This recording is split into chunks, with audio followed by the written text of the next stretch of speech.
साई लीला एक आध्यात्मिक सहवास.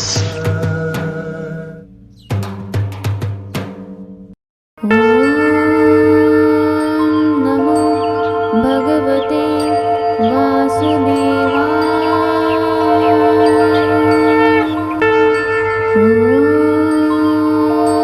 नमो भगवते वासुदेवाय.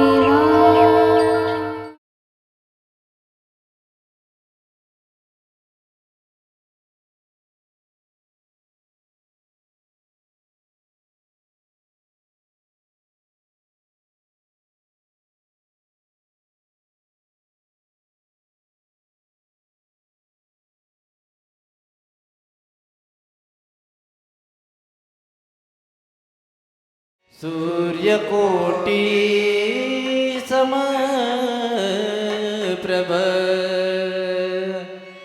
निर्विघ्नं कुरु मे देव. शुभकार्येषु सर्वदा.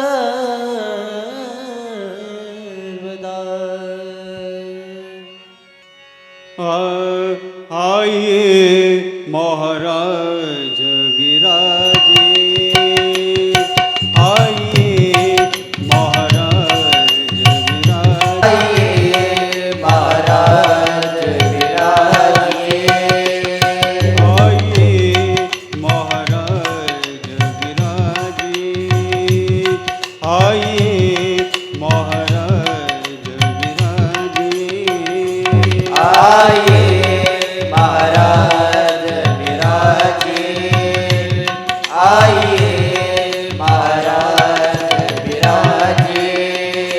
पधारिए मति अनुसार, पधारिए मति अनुसार, आइए महाराज विराजिए, आइए महाराज विराजिए, आइए महाराज विराजिए, आइए महाराज विराजिए.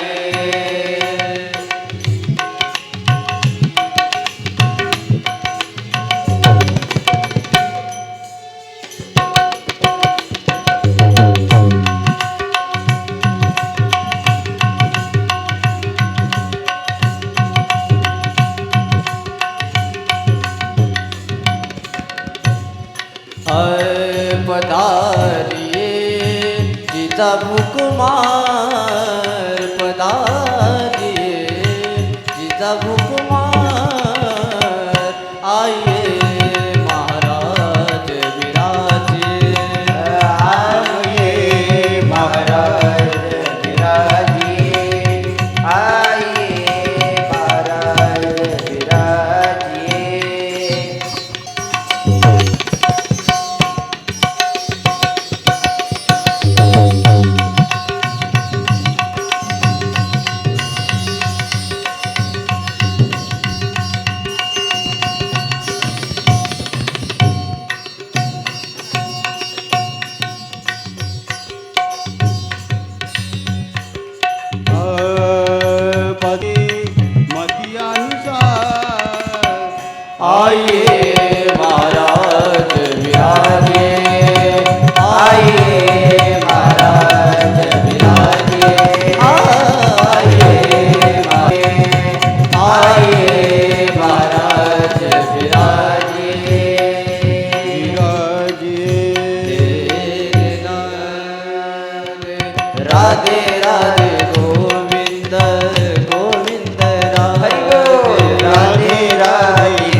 राधे राधे गोविंद गोपाल राधे राधे गोविंद गोविंद राधे राधे राधे गोविंद गोपाल राधे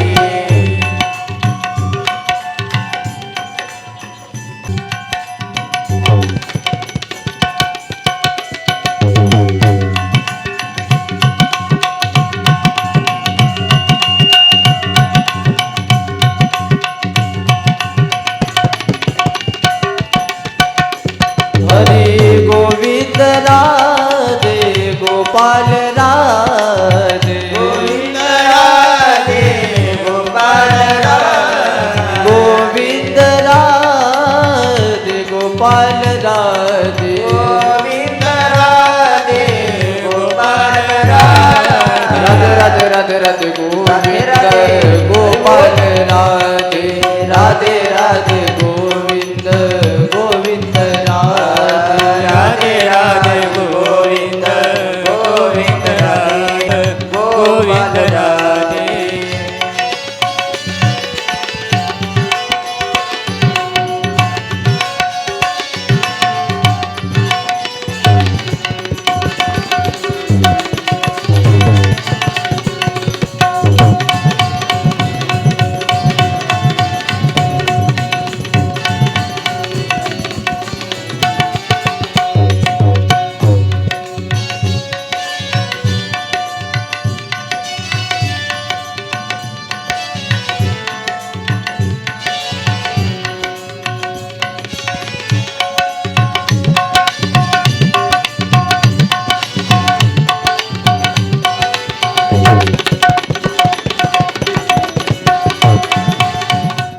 जे चातुर्यार्थ कला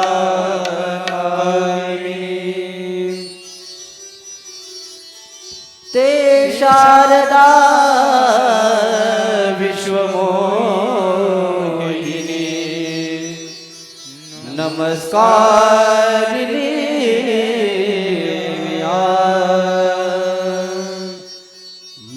महायोग पीठे तटे भीमदत्या वरं पुण्डलीकाय दातु मुनीन्द्रे समागत्य तिष्ठातमानन्तकन्द परब्रह्मलिङ्गं भजे पाण्डुरङ्गम् जय जय श्री राधा रमण जय जय नवल किशोर जय गोपी चोर प्रभु जय जय माखन चोर राधे मेरी माँ तू है पिता मेरे घनश्याम इन दोनों के चरणों में मेरा बारंबार प्रणाम लोकाभिरामं रणरङ्गधीरं राजीवनेत्रं रघुवंशनाथं कारुण्यरूपं करुणाकरन्तं श्रीरामचन्द्रं शरणं प्रपद्ये श्रीरामचन्द्रं शरणं प्रपद्ये श्रीरामचन्द्रं शरणं प्रपद्ये मनोजवं मारुततुल्यवेगम् जितेन्द्रियं बुद्धिमतां वरिष्ठं वातात्मज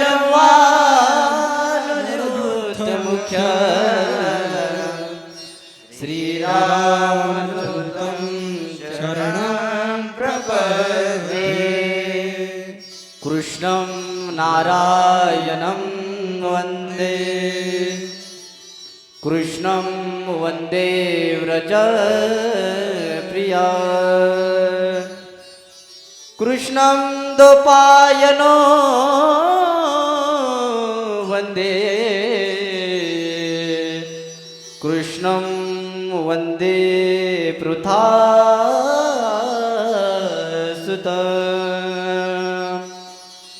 गुरुर्ब्रह्मा गुरुर्विष्णु गुरुर्देवो महेश्वरा गुरुर्साक्षात् परब्रह्मा तस्मै श्री गुरुवे नमः वसुदेवसुतं देवं कंसचाणूरमर्दनं देवकी परमानन्द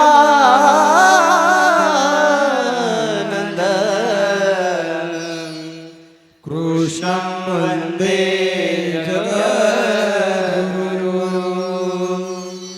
सच्चिदानन्दरूपाय विश्वोत्पत्त्यादिहेतवे तापत्रयविनाशाय श्रीकृष्णाय वयं नमः। सर्वमङ्गलमाङ्गल्ये शिवे सर्वार्थसाधिके शरण्ये त्र्यम्बके गौरी नारायणे नमोस्तुते नारायणे नमोस्तुते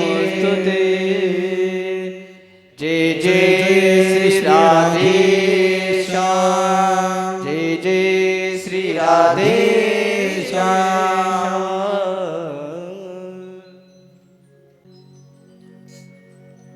ॐ स्वस्ति श्री गणेशाय नमः। ॐ स्वस्ति श्री राधा कृष्ण चरण कमलेभ्यो नमः। ॐ स्वस्ति श्री मातृपितृ चरण कमलेभ्यो नमः। ॐ स्वस्ति श्री राधा कृष्ण चरण कमलेभ्यो नमः। ॐ स्वस्ति श्री गुरु चरण कमलेभ्यो नमः। ॐ स्वस्ति श्री कुल देवताभ्यो नमः। हरे राम राम राम हरे हरे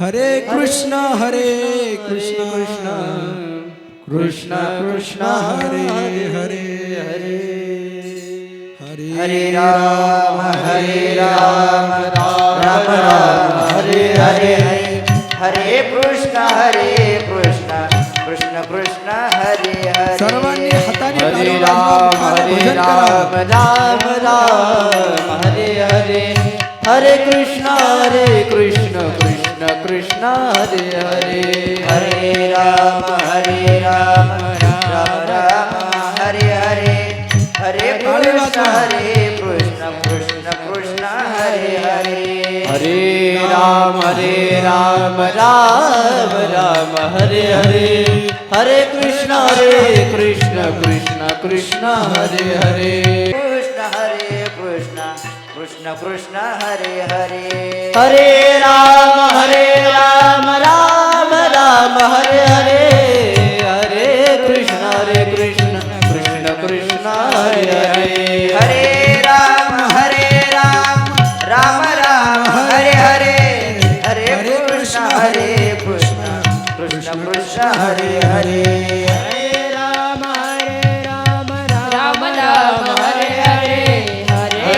कृष्ण हरे कृष्ण कृष्ण कृष्ण हरि हरे बोल हरे हरे राम राम राम हरे हरे हरे कृष्ण कृष्ण कृष्ण हरे हरे हरे राम राम राम हरे हे हरे बोल हरे राम राम हरे हरे हरे कृष्ण कृष्ण कृष्ण हरे हरे हरे राम राम राम हरे हरे हरे कृष्ण कृष्ण कृष्ण हरे हरे हरे राम राम हरे हरे राम राम हरे हरे हरे कृष्ण कृष्ण कृष्ण हरे हरे हरे राम राम हरे हरे हरे कृष्ण कृष्ण कृष्ण हरे हरे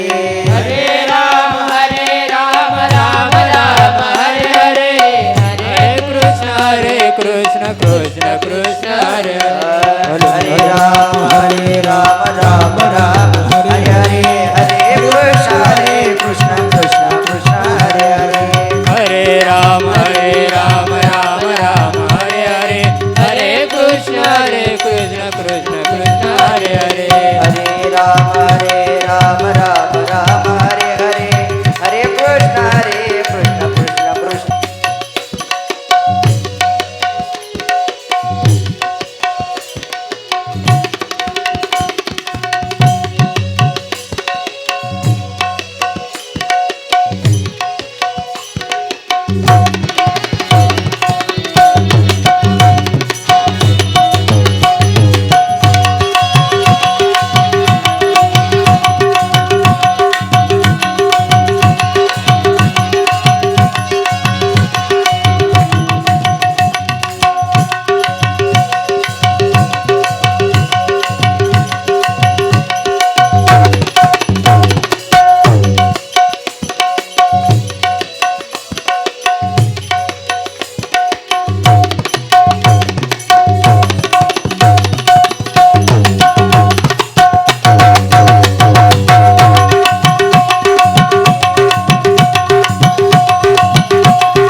जय जय श्री राधे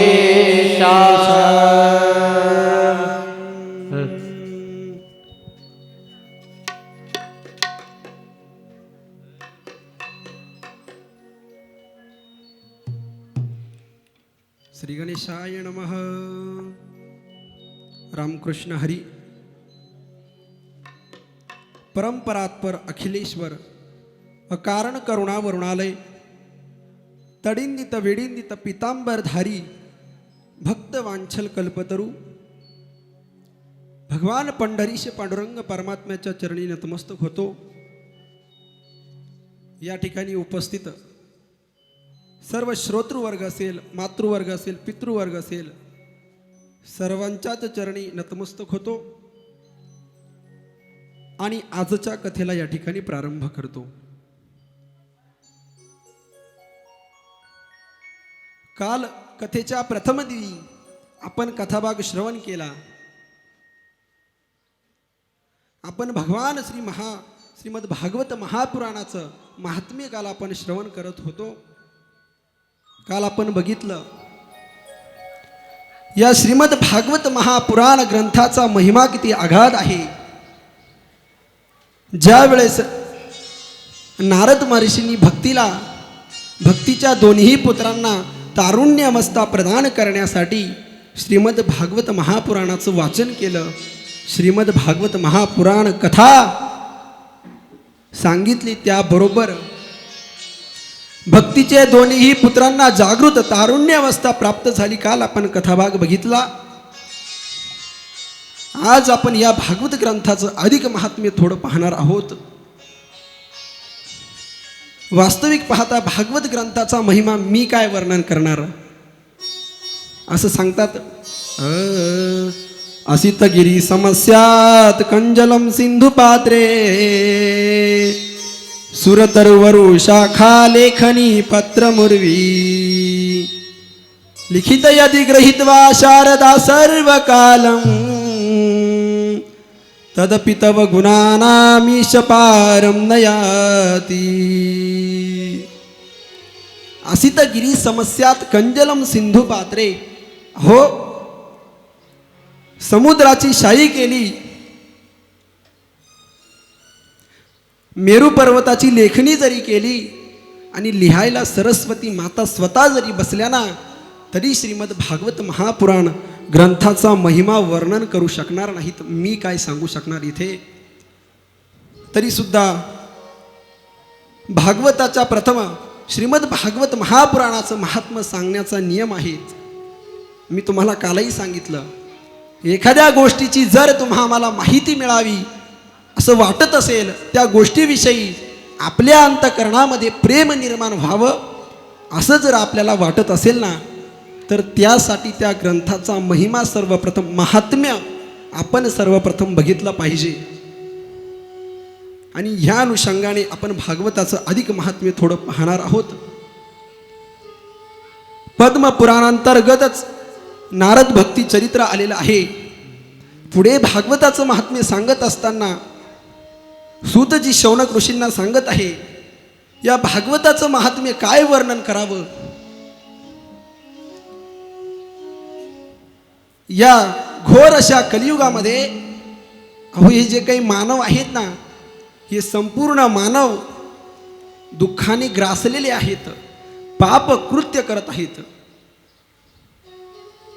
आणि हे पापिक मनुष्य यांना तरुण जाण्याचा एकमेव मार्ग म्हणजे भगवान परमात्म्याचं चरित्र. आणि ते चरित्र या ग्रंथामधून आम्ही श्रवण करणार आहोत. म्हणून भगवान परमात्म्याचं चरित्र आपण श्रवण केलं पाहिजे असं सांगतात. पुढे सूतजी शौनकादी ऋषींना पुढे कथाभाग सांगत आहेत. ऐका. तुंगभद्रा नदीच्या तीरावरती एक उत्तम नावाचं नगर होतं. सर्वांनी लक्षपूर्वक कथाभाग ऐका बरं का. तुंगभद्रा नदीच्या तीरावरती उत्तम नावाच्या नगरामध्ये आत्मदेव नावाचा एक ब्राह्मण राहत होता. अंतकरणापासून भगवान परमात्म्याची भक्ती करायचा, भगवान परमात्म्याची पूजा अर्चा करायचा, सतत रात्रंदिनी भगवान परमात्म्याचं नामचिंतन करायचा हा आत्मदेव ब्राह्मण बरं का. परंतु त्याच्या जीवनामध्ये खूप असं दुःख होतं बरं का. त्याला पुत्र संतान नव्हती. तो भगवान परमात्म्याकडे एकच प्रार्थना करायचा, देवा अरे मला पुत्र नाही, तू कृपा करून माझ्यावरती अशी काहीतरी करुणा कर देवा की मला पुत्र संतान होऊ दे. परंतु तरीही त्याला अनेक वर्ष लोटल्यानंतर पुत्र संतान होत नाही बरं का. अनेक वर्ष लोटले, पुत्र संतान होत नाही. अतिशय दुःखी होतो. विचार करतो आता माझं वय उतारत्या वयाकडे चाललेलं आहे, तर तरीसुद्धा मला पुत्र संतान होत नाही, काय करायचं. अतिशय जीवनामध्ये दुःख बरं का. परंतु तरीही भगवान परमात्म्याचं नामचिंतन सोडत नाही बरं का. आपण म्हणाल अहो भगवान परमात्म्याचं नामचिंतन केल्याने इतकं दुःख लागतं, मग भगवान परमात्म्याचं नामचिंतन का करावं. तसं नाही महाराज. आपण भगवान परमात्म्याचं नामचिंतन करत असताना दुःख आपल्याकडे येणारच, आपल्याला माहिती आहे. आपण जर एखादं चांगलं कार्य करण्यासाठी गेलो ना, तर अनेक लोक आपल्याला मागे ओढण्याचा प्रयत्न करत असतात. त्याच पद्धतीने आपण भगवान परमात्म्याचं जर नामचिंतन करायला गेलो ना, हे आधी माया मोह आदी सर्व विकार आम्हाला मागे ओढण्याचा प्रयत्न करत आहे बरं का. म्हणून आम्ही भगवान परमात्म्याचं नामचिंतन सोडता कामा नाही. आणि ह्याच नियमाला अनुसरून आत्मदेव ब्राह्मण सतत भगवान परमात्म्याचं नामचिंतन करायचा, अहोरात्र भगवान परमात्म्याची भक्ती करायचा. परंतु एक दिवशी त्याने मनामध्ये विचार केला, मला जर पुत्र संतान होत नसेल तर माझा जीवनामध्ये जीवन जगून माझा काहीही त्या ठिकाणी अर्थ नाही. मी आता आत्महत्या केली पाहिजे. संसाराला त्रासलेला तो आत्मदेव ब्राह्मण आपल्याला पुत्र संतान नाही म्हणून वनामध्ये आत्महत्या करण्यासाठी येतो. आत्मदेव ब्राह्मण जंगलाकडे निघालेला आहेत. रस्त्याने मार्गक्रमण करत आहेत. रस्त्याने चाललेला आहेत. वनामध्ये मार्गक्रमण करतो. मनामध्ये विचार करतो, मी तर भगवान परमात्म्याची खूप भक्ती करतो, तरी मला पुत्र का नाहीत. मार्गक्रमण करत आहे बरं का. आणि जंगलामध्ये त्याने विचार केला, आता एखाद्या ठिकाणी जायचं आणि आता आत्महत्या करायची. आणि मग आता त्या ठिकाणी जाणार, आत्महत्या करणार. प्रसंग ऐका, त्याला तेथे एका ऋषींची भेट होते. यती त्याला त्या ठिकाणी भेटतात. ज्या वेळेस ते यती त्याच्या समोर आहेत ना, तो मनामध्ये विचार करतो, आपल्याला आत्महत्या करायची आहे ना, परंतु मरतेवेळी भगवान परमात्म्याची भक्त हे जे काही महात्मे आहे ना, यांचं दर्शन करू आणि मग आपण आत्महत्या करूया. या अनुषंगाने तो त्या ऋषींच्या, त्या यतींच्या दर्शनासाठी जातो बरं का. यतींचं दर्शन घेतो. ज्या वेळेस यतींचं दर्शन घेतल्यानंतर सांगतो, महाराज मला शेवटचा आशीर्वाद द्या. ज्यावेळेस ही वाक्य उच्चारले, महाराजांनी त्याला विचारलं, का रे बाबा तू दुःखी दिसतो, मला सांग तुझं दुःखाचं कारण काय. त्यावेळेस महाराज, तो आत्मदेव ब्राह्मण त्या यतींना सांगतो, अहो महाराज, माझ्या जीवनामध्ये खूप दुःख आहे. मी सतत अहोरात्र भगवान परमात्म्याची भक्ती करतो, तरी सुद्धा मला पुत्र संतान प्राप्त होत नाही. काहीतरी कृपा करा, नाहीतर मी आता या ठिकाणी आत्महत्या करणार आहे. तो आत्मदेव ब्राह्मण त्या यतींकडे विनंती करतो बरं का. त्यावेळेस ते यती त्या आत्मदेव ब्राह्मणाला सांगतात, अरे बाबा, अरे तू आत्महत्या करण्यासाठी चाललास. अरे आत्महत्या करू नकोस. हा देह काही आपल्याला सहजासहजी मिळालेला नाहीत. हा देह इतका अगाध आहे, कधीतरीच आपल्याला मिळतो बरं का. काक टाळी न्यायाने आपल्याला प्राप्त झालेला आहे. आणि तू जर तो असाच व्यर्थ घालवत असेल तर काय उपयोग. अरे देवाने आपल्याला देह दिला, कशासाठी दिला. भजन करण्यासाठी देवाने आपल्याला देह दिलेला आहे.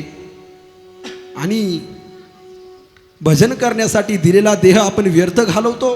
हरी देवे दिला देह भजन गोमटा. देवे दिला देह भजन गोमटा. देवे दिला देह भजन गोमटा. देवे दिला देह भजन गोमटा. देवे दिला देह भजन गोमटा. देवे दिला देह भजन गोमटा. देवे दिला देह भजन गोमटा. तोया झाला फाटा, तोया झाला फाटा, तोया झाला फाटा. बाजी केला देवे दिला देह भजन गोमटा. देवे दिला देह भजन गोमटा. देवे दिला देह भजन गोमटा. देवे दिला देह भजन गोमटा. जय जय श्री राधे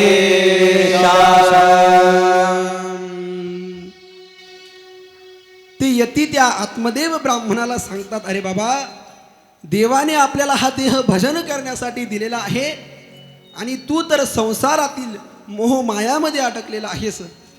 सांसारिक गोष्टींची कामना मनामध्ये करतो. अरे नसेल तुला पुत्र संतती तर चांगले आहे ना. अरे तू तुझं संपूर्ण जीवन भगवान परमात्म्याच्या भक्तीमध्ये घालव, भगवान परमात्म्याची भक्ती कर. परंतु नाही बरं का, तो आत्मदेव ब्राह्मण त्या यतींचं ऐकत नाही. यती त्याला खूप समजवतात बरं का. त्याला सांगतात, अरे बाबा, अरे देवाने आपल्याला देह कशासाठी दिला. भजन करण्यासाठी दिला. आणि आपण भजन करत नाही. तू एक काम कर ना, तू तर इतका गुणवान दिसतोस, सज्जन आहेस तू. तू अनेक पुराणांचा अभ्यास केला असेल, तुझ्या लक्षामध्ये आले आहे की भगवान परमात्मा कसा आहे, त्याची भक्ती आपण केली पाहिजे. आत्मदेव ब्राह्मण सांगतो, अहो मी जरी भगवान परमात्म्याची भक्ती करणार असलो ना, भक्ती तर मी करतोच आहे, परंतु मला पुत्र संतान पाहिजे. यती महात्मे त्याला सांगतात, ऐक मी तुला खूप समजावून सांगत आहे.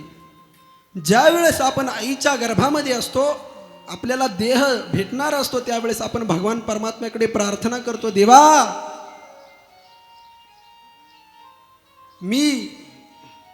तू कृपा कर माझ्यावरती आणि मला या दुःखामधून सोडव.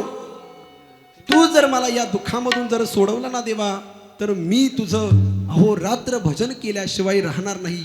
फक्त तू मला या दुःखामधून सोडव.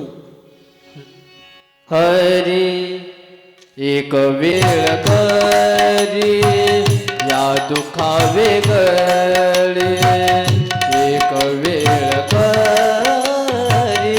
या दुःखा वेगळे, एक वेळ करी या दुःखा वेगळे, एक वेळ करी, एक वेळ करी या दुःखा वेगळे, एक वेळ करी या दुःखा वेगळे, एक वेळ करी या दुःखा वेगळे. दुरिताचे जाळे उगवोनी, दुरिताचे जाळे उगवोनी, दुरिताचे जाळे उगवोनी, दुरिताचे जाळे उगवोनी. दुरिताचे जाळे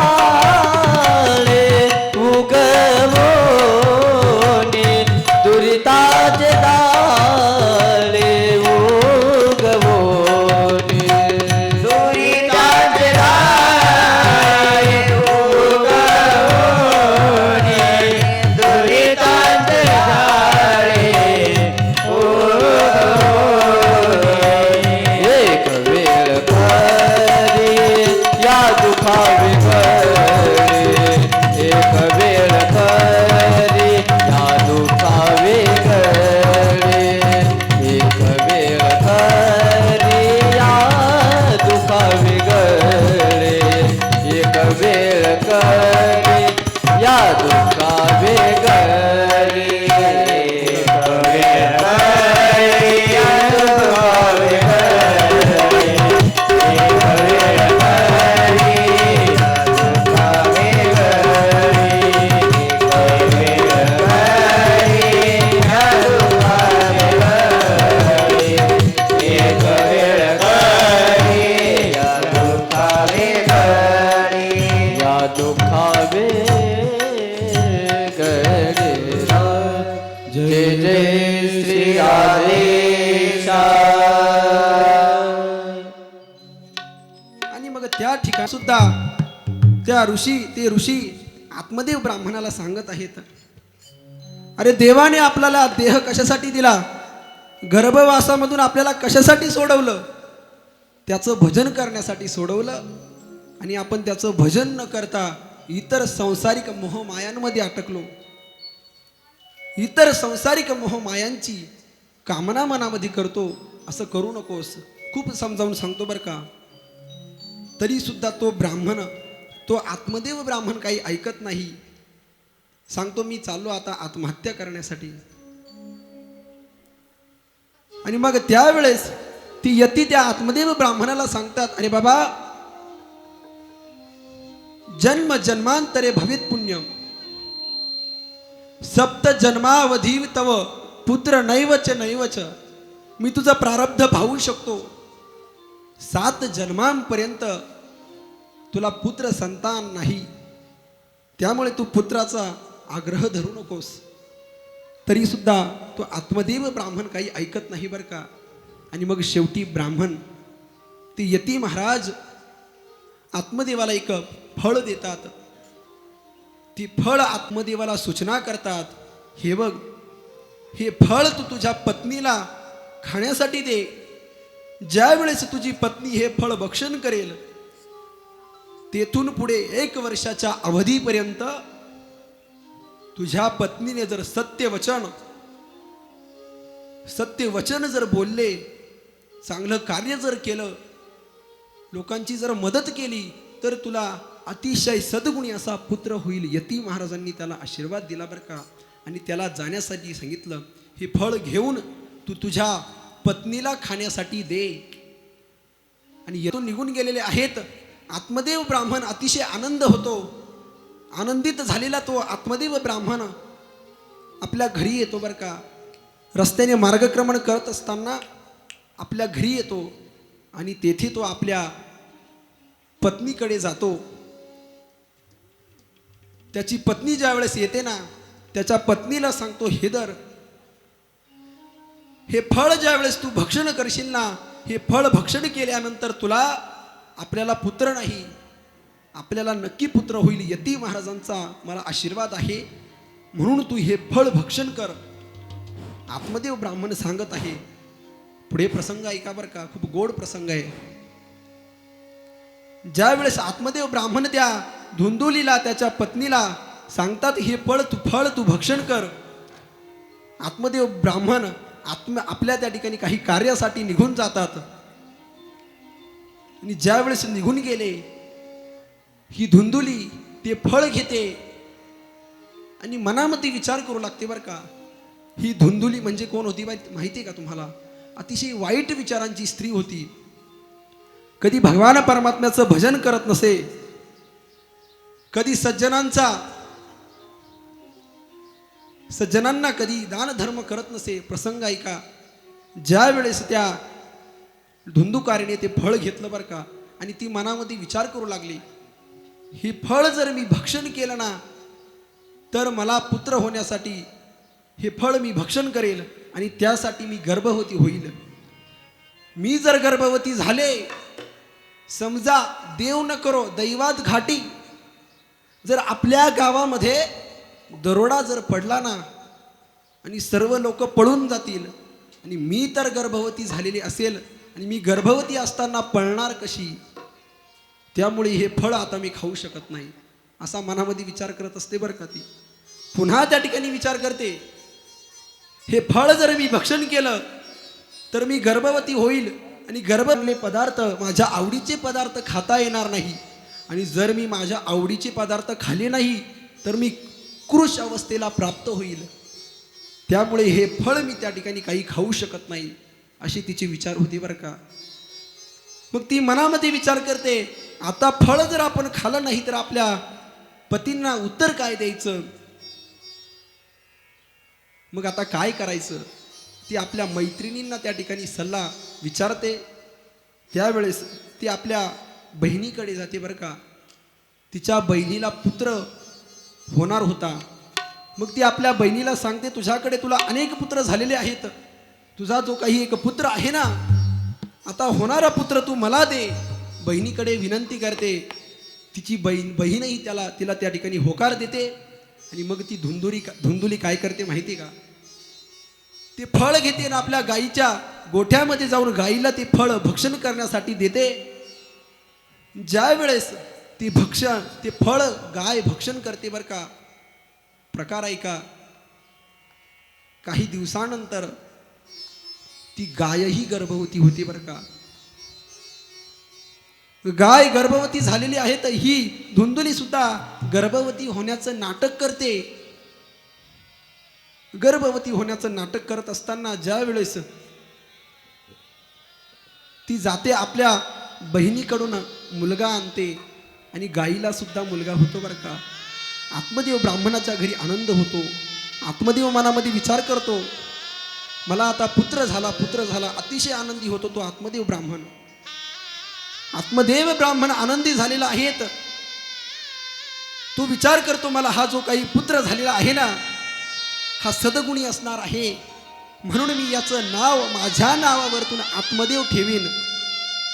परंतु ती धुंदुली सांगते नाही नाही नाही नाही, हा पुत्र माझा आहे, याचं नाव माझ्या नावावरतून ठेवावं लागेल. आणि मग तिच्या नावावरतून त्याचं नाव धुंदुकारी ठेवण्यात येतं बरं का. धुंदुकारी त्याचं नाव ठेवण्यात येतं. आणि त्या गाईला सुद्धा पुत्र झालेला आहे, त्या पुत्राचं नाव गोकर्ण ठेवण्यात येतं. आत्मदेव ब्राह्मणाच्या घरी आनंद त्या ठिकाणी झालेला आहे, गाईला सुद्धा पुत्र झालेला आहेत. दोघेही लहानचे मोठे होतात. ती दोन्ही बालक वास्तविक पाहता आत्मदेव मनामध्ये विचार करतो, माझे दोन्ही बालक अतिशय सज्जन असेल. परंतु प्रकार असा घडतो, जो धुंदुकारी असतो ना, लहानपणापासूनच अतिशय क्रूर बुद्धीचा असतो, वाईट विचारांचा तो धुंदुकारी समाजाला त्रास देत असतो, आपल्या आईवडिलांचा छळ करत असतो. परंतु तो गोकर्ण मात्र अतिशय सद्भक्त असतो, भगवान परमात्म्याची पूजा अर्चा करतो, भगवान परमात्म्याची भक्ती करणारा तो गोकर्ण असतो.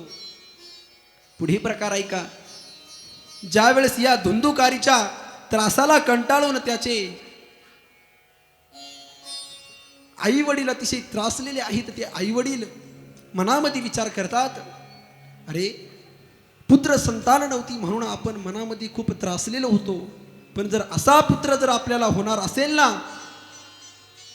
तर देवाने आम्हाला पुत्र दिला नव्हता तेच बरं होतं, मनामध्ये विचार करत आहेत. आणि ह्या त्या धुंदुकारीच्या त्रासाला कंटाळून ती धुंदुली मरण पावते. धुंदुली ज्यावेळेस मरण पावते ना, त्यावेळेस प्रकार ऐका. गोकर्ण मनामध्ये विचार करत आहे, अरे या संसाररूपी मोहमायामध्ये जीवन जगून काय फायदा काय आहेत, मी भगवान परमात्म्याचं भजन करण्यास. परंतु त्या अगोदर आपण आपल्या वडिलांना भेटलं पाहिजे, वडिलांना सूचना केली पाहिजे. कारण तो धुंदुकारी अतिशय धुंदुकारी महाखल पाखंडी असा धुंदुकारी होता. आणि मग त्याच्या त्रासाला कंटाळून तो आत्मदेव मनामध्ये विचार करतो. आत्मदेव गोकर्णाजवळ येतो, गोकर्णाला सांगतो, अरे तू इतका आनंदी का आहेस, माझा एक पुत्र इतका दुर्बुद्धी निघाला आणि तू तर इतका सज्जन आहेस. मनामध्ये विचार करतात. गोकर्णाला सांगतात, अरे माझ्या जीवनामध्ये ज्यावेळेस मला पुत्र संतान नव्हती त्यावेळेस मी खूप दुःख करत होतो, परंतु आता पुत्र झाले, असा पाखंडी पुत्र जर मला प्राप्त होत असेल ना, तर जीवनामध्ये पुत्र नव्हता तेच खरं होतं, मग आता काय करायचं. प्रसंग ऐका. त्यावेळेस तो गोकर्ण त्या आत्मदेव ब्राह्मणांना सांगतो, महाराज पिताश्री, हो तुम्ही व्यर्थ या मोहमायामध्ये अडकलेले आहात. अहो भगवान परमात्म्याने तुम्हाला कशासाठी जन्म दिलेला आहे. तो गोकर्ण आत्मदेवाला सांगत आहेत, ऐका बरं का. गोकर्ण सांगतो, हरी सावध भावे मरणाधी, सावध भावे मरणाधी, सावध भावे मरणाधी, नाधी सावध भावे, सावध भावे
श्री राधे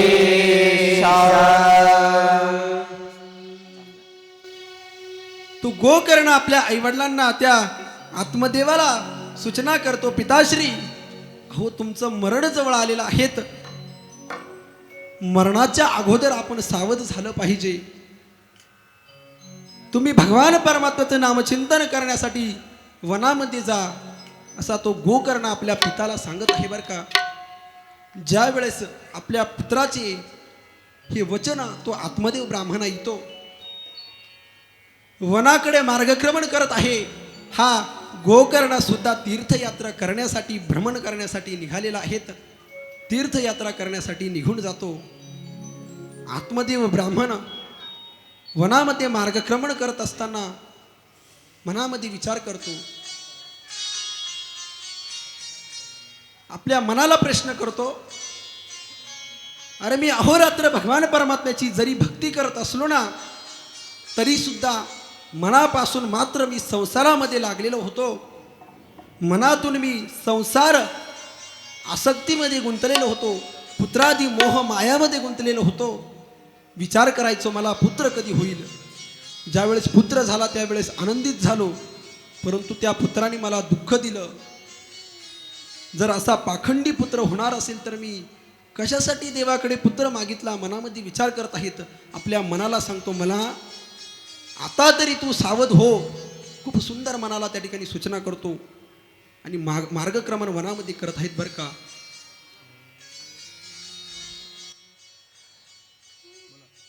नजर नजारों ने साथ छोड़ दिया, चमकते तारों ने चमकना छोड़ दिया. ओ यारों ने भी तेरा साथ छोड़ दिया. देना नको नको मना गुंतू माया जाले. नको नको मना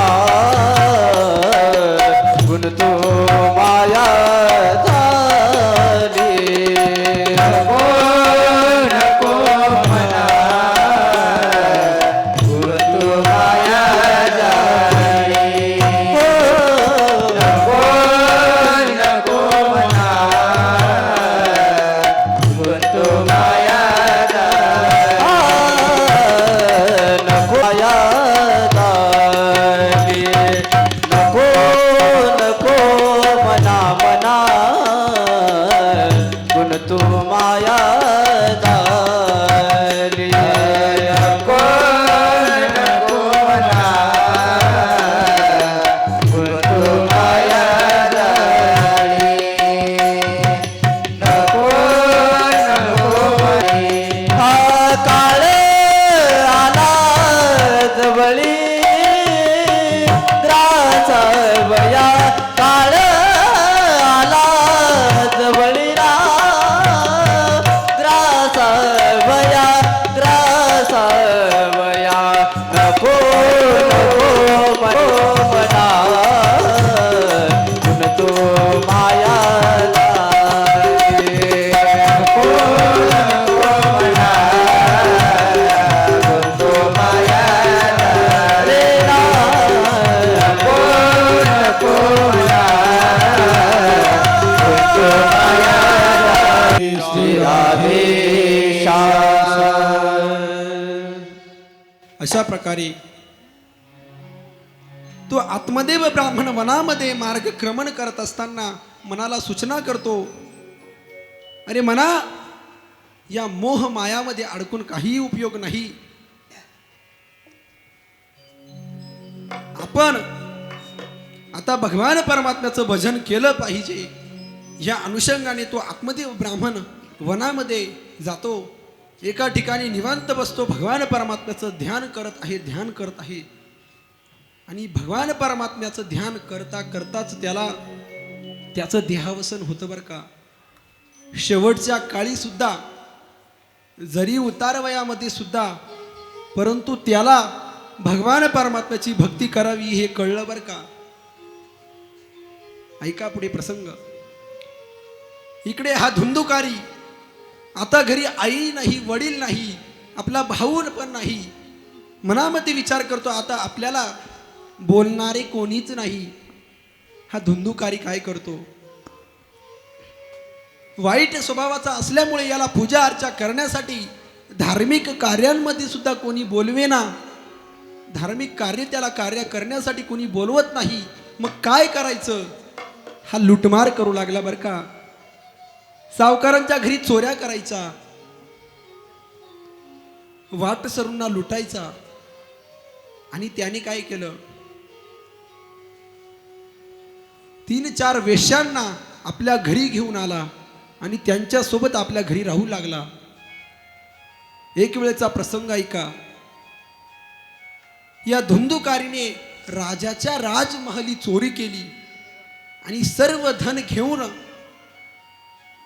आपल्या घरी आला आणि त्या वेश्यांना दाखवलं बरं का.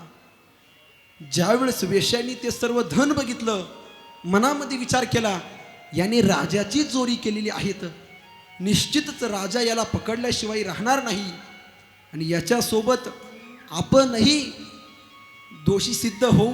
मग काय करायचं. त्या स्त्रिया वाईट स्त्रिया होत्या, त्यांनी त्या धुंदुकारीला झोपेमध्ये त्याचा वध केला, त्याला मारून टाकण्यात आलं. अतिशय दयनीय अवस्थेमध्ये त्या धुंदुकारी मृत्यूला प्राप्त होतो बरं का. अतिशय दयनीय अवस्थेमध्ये, जीवनामध्ये त्याने पापकर्म केलेलं असतं. या स्त्रिया ती सर्व धन घेऊन पळून जातात आणि ह्या धुंदुकारीला ज्या वेळेस याचं देहावसन होतं, याला प्रेत योनी प्राप्त होते. पिशाच्य योनी प्राप्त झाल्यानंतर धुंदुकारी इकडे तिकडे भटकंती करत आहे. त्याच घरामध्ये त्याचा वास असतो बरं का. प्रसंग पुढे ऐका. ज्यावेळेस हा गोकर्ण मार्गक्रमण करत असताना, तीर्थयात्रा करत करत करत पुन्हा त्या ठिकाणी आपल्या गावाजवळून जात असताना मनामध्ये विचार करतो, जवळच माझं गाव आहे ना, आता माझ्या गावी जाऊन माझ्या घरी जाऊयात, आपल्या भावाला त्या ठिकाणी पाहूया, भावाला भेट घेऊन आपण जाऊया. या अनुषंगाने घरी जातो. तेथे गेल्यानंतर त्याला कळतं आपल्या भावाचं देहावसन झालेलं आहे. गया तीर्थावरती येऊन आपल्या भावाचं आणि आई वडिलांचं तिघांचंही पिंडदान करतो. पुन्हा दुःखी अंतकरणाने तीर्थयात्रेला लागतो. त्याच आपल्या जुन्या घरामध्ये रात्र काढण्यासाठी एक दिवस विश्रांती घेतो बरं का. रात्रीच्या वेळेस तेथे तो विश्रांती घेण्यासाठी आपल्या घरी थांबलेला आहेत. रात्रीच्या वेळेस प्रसंग ऐका. त्याला तेथे त्या ठिकाणी त्याला झोप लागेना. त्याला कळू लागलं इथे कोणती तरी अदृश्य शक्ती इथे वास करत आहेत. हातामध्ये मंत्र जपला, अभिमंत्रित जल घेतलं. जल चहूबाजूंनी शिंपडल्यानंतर त्याला त्या ठिकाणी समोर प्रेत दिसू लागलं बरं का. अक्राळ विकराळ असं भयानक ते प्रेत त्याला तेथे दिसू लागलं. ज्या वेळेस त्याने ते प्रेत बघितलं ना, त्या प्रेताला प्रश्न विचारला, अरे बाबा, हे माझं घर आहे, तू नक्की कोण आहेस, माझ्या घरी का आलास, मला नक्की उत्तर दे, या प्रश्नाचं उत्तर दे. त्यावेळेस ते प्रेत सूचना करतं, प्रेत सांगतं बरं का. प्रेत सांगतं, अरे गोकर्णा, मी दुसरा तिसरा कोणी नसून तुझाच भाऊ आहे. अहम भ्राता त्वदीयोस्मी धुंदुकारिती नामतः. मी तुझाच भाऊ आहे. स्वकीय नैव दोषेण ब्रह्मत्वम नाशितम मया. अरे मी जे काही माझे जीवनामध्ये पाप कर्म केलेले आहेत, दोष केलेले आहेत, वाईट कर्म केलेले आहेत ना, त्याच्या अनुषंगाने मला ही प्रेत योनी प्राप्त झालेली आहेत ना. अहो बंधो कृपा सिंधो, अरे भावा, तू माझ्यावरती कृपा कर, तू तर कृपा सिंधू आहेत. लहानपणापासून माझे संपूर्ण अपराध तू पोटामध्ये घालून घेतलेले आहेस ना. अहो बंधो कृपा सिंधू, तू तर कृपा सिंधूच आहे. तू माझ्यावरती कृपा कर आणि मला या पिशाच्य योनीमधून निवारून जाण्यासाठी काहीतरी उपाय सांग. माझा या पिशाच्य योनीमधून उद्धार कर, मला सद्गती प्राप्त व्हावी, या अनुषंगाने काहीतरी कार्य तू कर. परंतु त्यावेळेस गोकर्ण त्या प्रेताला सूचना करतं, अरे तुला प्रेत योनी कशी काय प्राप्त होईल? मी तर आपल्या आई वडिलांचं आणि तुझं गया तीर्थामध्ये पिंडदान केलेलं आहेत, तरी सुद्धा तुझा उद्धार झालेला नाहीत. म्हणजे नक्कीच तू जीवनामध्ये घोर असं पापकर्म केलेलं आहेस. आता तुझ्या उद्धाराचा मार्ग काय हा मलाही माहिती नाही बरं का. अतिशय गोकर्ण मात्र जीवनामध्ये भगवान परमात्म्याचा भक्त होता. तो मनामध्ये विचार करतो, आता काय करायचं. मार्गक्रमण करतो. रस्त्याने जात असताना भेटेल त्या संतांना सूचना करायचा, संतांना सांगायचा, महाराज पिशाच्य योनीमध्ये माझा बंधू गेलेला आहेत, त्याचा उद्धार करण्यासाठी मला काहीतरी मार्ग सांगा. प्रश्न विचारतो बरं का. कोणीही संत त्याला काही मार्ग सांगू शकत नाही. शेवटी माध्यान्ह काळी सूर्यदेवाकडे प्रार्थना करतो आणि भगवान सूर्यदेवांकडे प्रार्थना केल्यानंतर भगवान सूर्यदेव प्रसन्न होतात आणि त्याला सांगतात, सप्ताह वाचनम करो. तू या भगवान परमात्म्यांच्या लीलांचा जो काही ग्रंथ आहे, श्रीमद भागवत महापुराण जे आहे ना, त्या भागवत महापुराणाचं तू सप्ताह वाचन कर, अध्ययन कर. त्या अनुषंगाने त्या पुण्याने तुझ्या भावाचा त्या पिशाच्याचा नक्कीच उद्धार झाल्याशिवाय राहणार नाही. सूचना करत आहे भगवान सूर्यदेव. सूर्यदेवांचे ते वचन, इति सूर्यवचनो. सूर्यदेवाच्या वचनानंतर गोकर्ण पुन्हा आपल्या घरी येतो. घरी आल्यानंतर आपल्या बंधूला सांगतो, तुझा उद्धार करण्याचा मार्ग मला सापडलेला आहेच, माझ्या समोर ये. आणि एका सुंदर अशा आसनावरती विराजमान होतो तो गोकर्ण. गोकर्ण महाराज एका सुंदर आसनावरती विराजमान झालेले आहेत बरं का. समोर अनेक भक्तगण भगवान परमात्म्याची कथा श्रवण करण्यासाठी उपस्थित झाले. त्यांना कळलं आता आपल्याला भगवान परमात्म्याची कथा महाराज श्री गोकर्ण महाराजांच्या मुखातून श्रवण करण्यासाठी मिळणार आहेत. सर्व अनेक ऋषीगण मुनी मंडळी अनेक समोर येऊन बसतात. हा पिशाच्य सुद्धा एका समोरच्या वृक्षामध्ये जाऊन बसतो. त्या वृक्षाला 8 गाठ असतात बरं का, 7 गाठ असतात. त्या वृक्षामध्ये जाऊन बसतो. प्रसंग ऐका. ज्या वेळेस गोकर्ण महाराज कथाभाग सांगत आहे, कथा सांगत असताना प्रसंग पुढे असा घडतो. 7 दिवस कथा सुंदररित्या अशी कथा पूर्ण होते. एक दिवसाची कथा पूर्ण झाल्यानंतर त्या वृक्षाची एक गाठ गळून जायची, निघून जायची, सुटायची.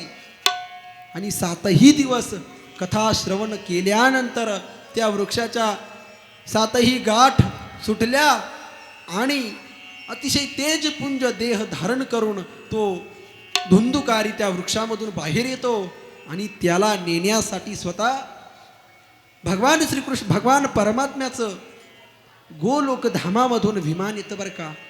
मी ज्या वेळेस ती अतिशय सुंदर विमान त्या गोकर्णाला नेण्यासाठी रस्त्याने येत आहेस, आकाश मार्गामध्ये समोर विमान सर्व श्रोतू मंडळीने गोकर्णाने सुद्धा पाहिलं बरं का.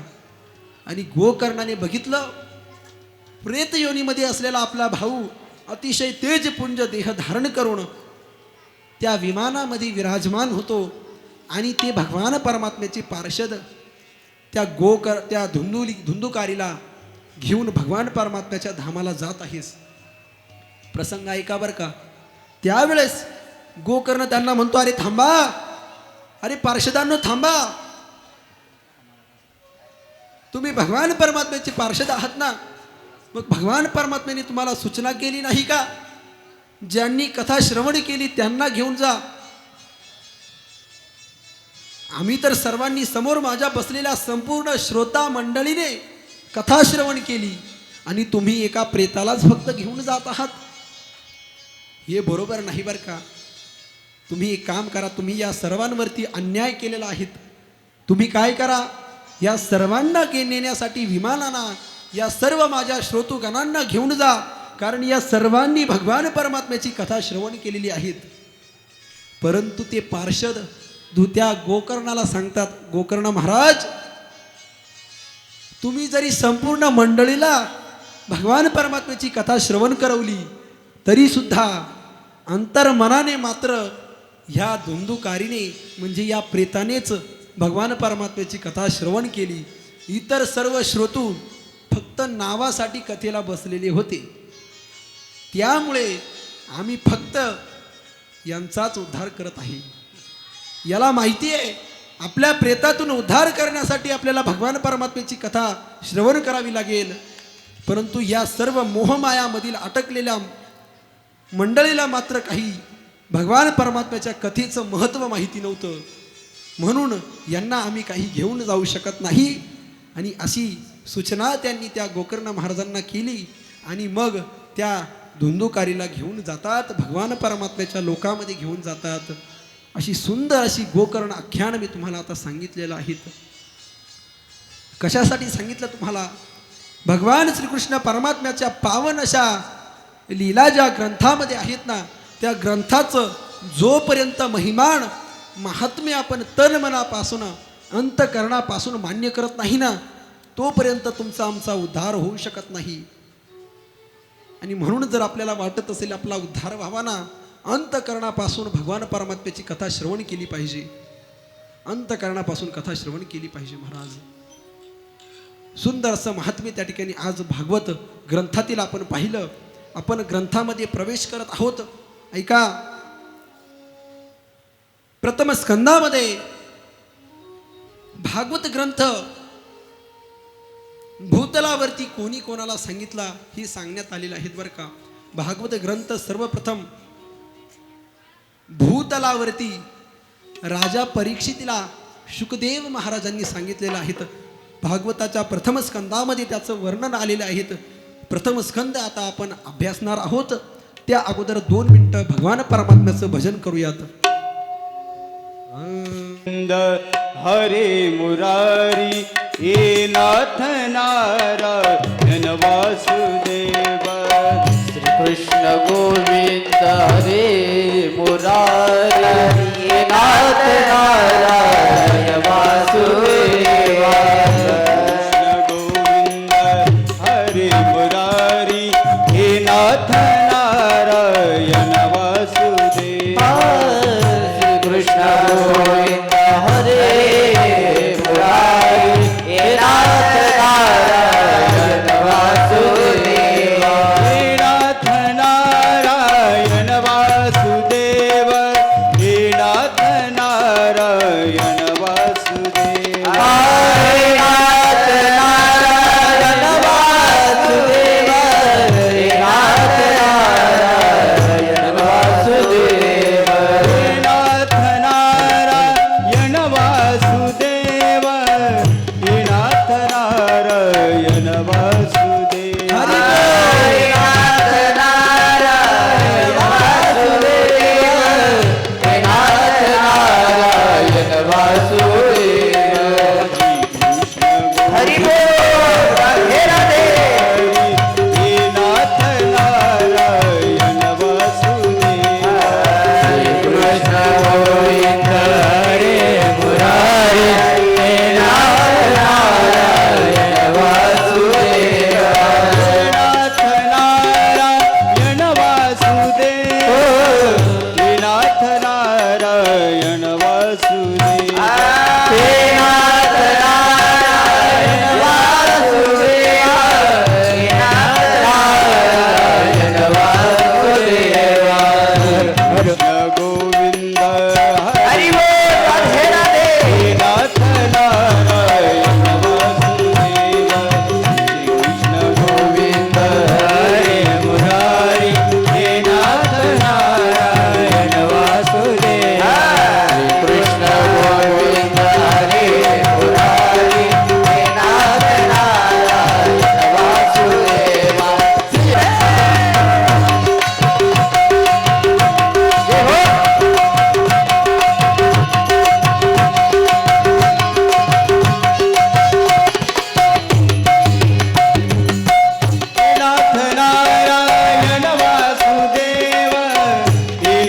नारायण वासुदेव हरे नाथ नारायण वासुदेव हरे नाथ नारायण वासुदेव हे नाथ नारायण हे नाथ नारायण वासुदेव हरे नाथ नारायण वासुदेव हरे नाथ नारायण वासुदेव गोविंद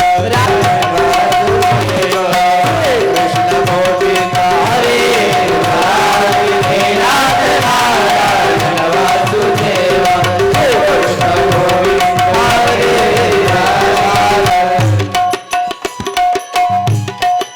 हाताने टाळी वाजवा, मुखाने भजन करा. राधे राधे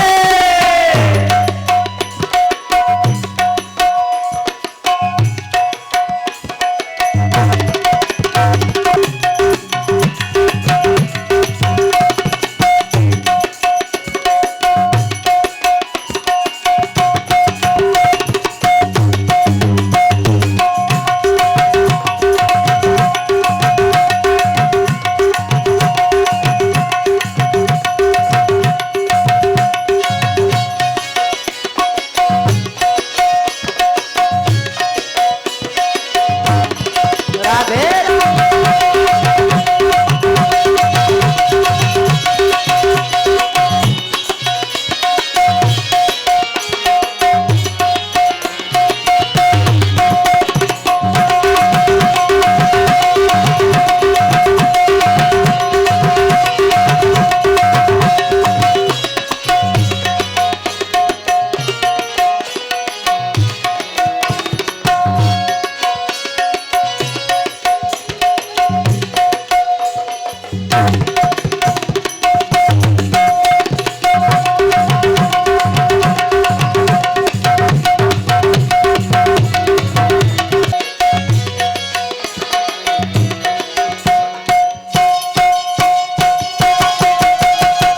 हाताने टाळी वाजवा, मुखाने भजन करा.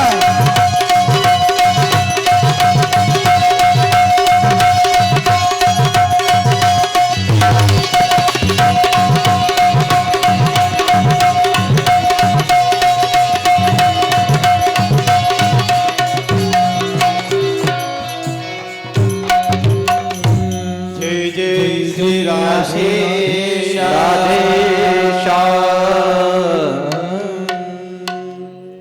वा, अशाच प्रकारचा आनंद आपण 7ही दिवस कथेमध्ये ठेवावा. श्रीमद भागवत पुराणातील कथा या भूतलावरती सर्वप्रथम शुक महर्षींनी शुकजींनी राजा परीक्षितीला सांगत आहेत. आपण हा कथा भाग पाहणार आहोत. प्रथम स्कंदामध्ये याचं वर्णन आलेलं आहेत ना. राजा परीक्षिती भगवान परमात्म्याचे लाडके भक्त पांडव, ह्या पांडवांचा वंशज, अतिशय धर्मपरायण असा राजा, सतत भगवान परमात्म्याचं नामचिंतन करायचा, भगवान परमात्म्याचं ध्यान करायचा. एक वेळचा प्रसंग ऐका बर का. राजा परीक्षिती ज्या वेळेस आपल्या महालामध्ये आपल्या कोशागारमध्ये जात होता, कोशागारामधून मार्गक्रमण करत असताना त्याला एक सुंदर असा मुकुट बघितला. त्याने मुकुट ज्या वेळेस त्या राजा परीक्षितीने बघितला, मनामध्ये विचार करू लागला, इतका सुंदर असा मुकुट कोणाचा आहे? माझा मुकुट तर इतका सुंदर नाही. राजा परीक्षिती आपला मुकुट खाली काढून ठेवतो आणि अनावधानाने तो मुकुट आपल्या मस्तकावरती धारण करतो बर का. प्रसंग ऐका. तो मुकुट होता जरासंधाचा. जरासंध म्हणजे अतिशय वाईट बुद्धीचा, क्रूर बुद्धीचा राजा होता. भीमाने त्याचा वध केला होता. त्याचा मुकुट आपल्या राज्यामध्ये आणलेला होता. तो मुकुट राजा परीक्षितीने आपल्या मस्तकावरती धारण केला. ज्यावेळेस मस्तकावरती जरासंधाचा मुकुट राजा परीक्षितीने धारण केलेला आहे, तेव्हा त्याच्या मस्तकामध्ये त्या जरासंधाचे विचार प्रवेश करतात. जरासंधाचे वाईट विचार होते बरं का, वाईट विचार होते. कधी मृगयेला म्हणजे शिकारीला न जाणारा राजा परीक्षितीच्या मनामध्ये शिकार करण्याचा विचार मनामध्ये येतो. धनुष्य बाण हातामध्ये घेतात. राजा परीक्षिती हातामध्ये धनुष्य बाण घेतलेला आहेत आणि मृगयेसाठी म्हणजे शिकार करण्यासाठी वनामध्ये मार्गक्रमण करतो. वनामध्ये मार्गक्रमण केल्यानंतर त्याला शिकार मिळत नाही. उन्हाळ्याचे दिवस आहेत. माध्यान काळी तहान लागलेली आहेत म्हणून पाणी पिण्यासाठी एका ऋषींचा आश्रम समोर दिसतो. शमिक ऋषींचा आश्रम आहे. त्या आश्रमामध्ये आपली तृष्णा शांत करण्यासाठी, तहान भागवण्यासाठी प्रवेश करतो. समोर जाऊन पाहतो तर काय, शमिक महामुनी ध्यानस्थ बसलेले आहेत. ते ध्यानस्थ बसलेले शमिक महामुनींना पाहतो आणि त्यांना सूचना करतो, मला तहान लागलेली आहे, पाणी पिण्यासाठी मिळेल का? परंतु ध्यानस्थ ऋषींना त्याची उद्गार ऐकू आले नाही. राजाच्या मस्तकावरती जरासंधाचा मुकुट असल्याने त्याच्या मनामध्ये वाईट विचार येतो, मला पाणी दिलेलं नाही, मी या राज्याचा राजा आहे. परीक्षिती राजा समोर मरून पडलेला एक सर्प उचलतो. बाणाने तो सर्प उचललेला आहे आणि त्या शमिक महामुनींच्या गळ्यामध्ये तो सर्प टाकतो. शमिक महामुनी तरीही ध्यानस्थ आहेत बरं का. राजा तिथून निघून जातो. मी पुढे कथाभाग सांगतो तुम्हाला. ज्या वेळेस महाराजांच्या शिष्यांनी, महाराजांचे सुपुत्र शृंगी ऋषी लहान बालक आहेत, त्या ऋषींकडे जाऊन सांगताय, अरे तुझ्या वडिलांच्या गळ्यामध्ये कोणीतरी मृत पावलेला सर्प टाकलेला आहेत.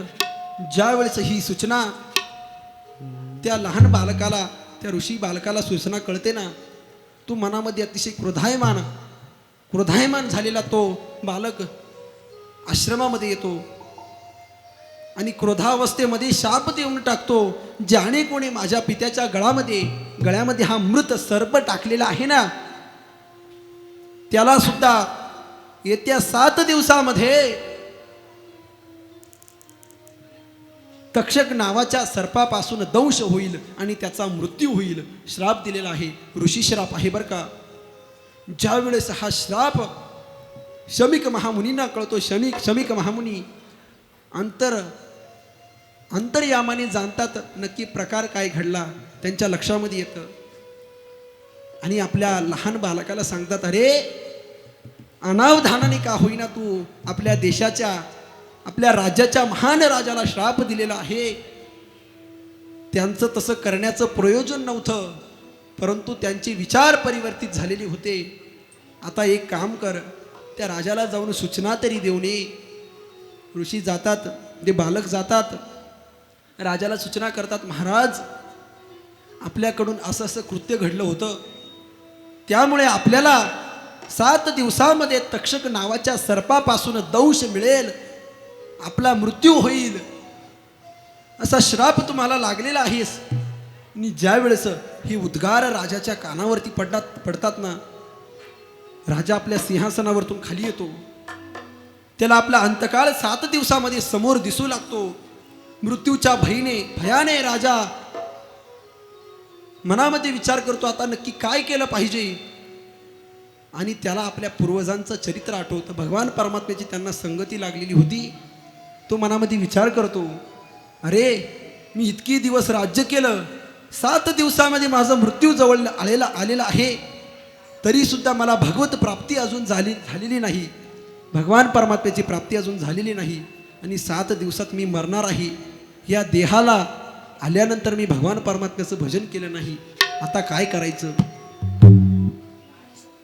अनेक संत महामुनींकडे जातो, संत महामुनींना प्रार्थना करतो आणि सांगतो, महाराज अहो 7 दिवसामध्ये माझा मृत्यू आहे, तुम्ही असं काहीतरी मार्ग मला सांगा ज्या मार्गाद्वारे माझा उद्धार होईल.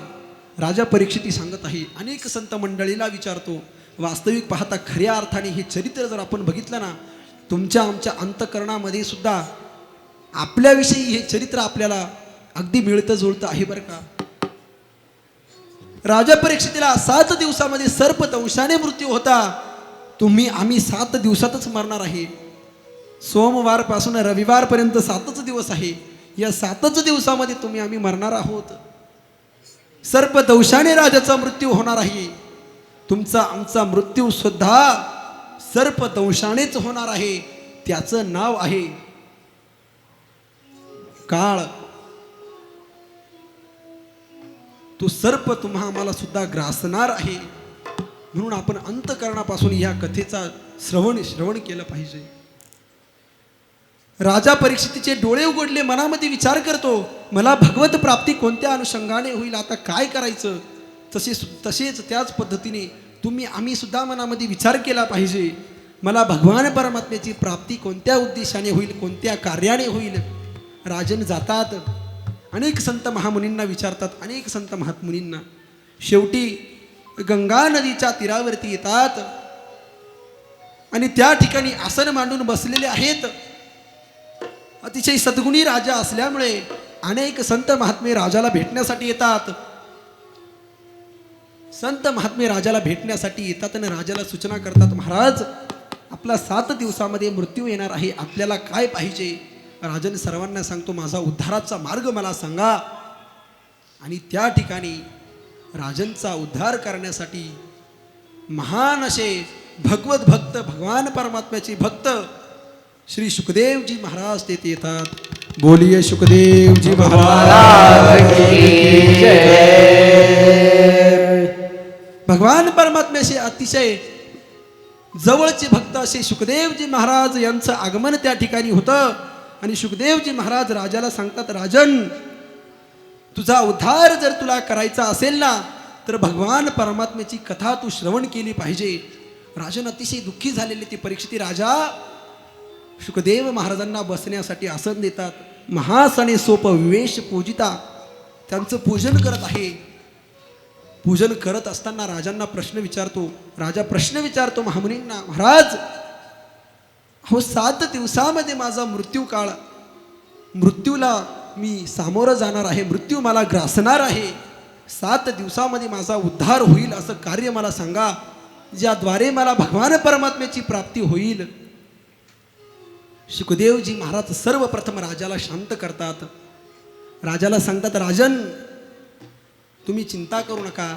हो तुम्हाला 7 दिवस आहे. 7 दिवस खटवांग नावाच्या राजाला 1 तास उरला होता, फक्त 1 तास. त्या 1 तासामध्ये खटवांग नावाच्या राजाला भगवत प्राप्ती झाली. तुझ्याकडे तर 7 दिवस आहे, काळजी करू नकोस. सर्वप्रथम राजाचं अंतःकरण भयमुक्त केलं आणि मग राजाला सांगितलं, आता मी तुला भगवान परमात्म्याची पुण्य पावन अशी कथा सांगतो. आपल्या मनामध्ये विचार येत असेल, भगवान परमात्म्याची पुण्य पावन कथा सुखदेव महाराजांना कधी माहिती झाली, त्यांच्यापर्यंत हे गुह्य ज्ञान कसं पोहोचलं. सुखदेव महाराज सुद्धा काही सामान्य मनुष्य नव्हते बरं का. भागवताच्या प्रथम स्कंदामध्येच आलेलं आहे, म्हणून मी तुम्हाला सांगून जातो ऐका. सुखदेवजी महाराज म्हणजे स्वतः भगवान परमात्मा आणि राधा राणीचे प्रिय आहेत बरं का, अतिशय प्रिय आहेत.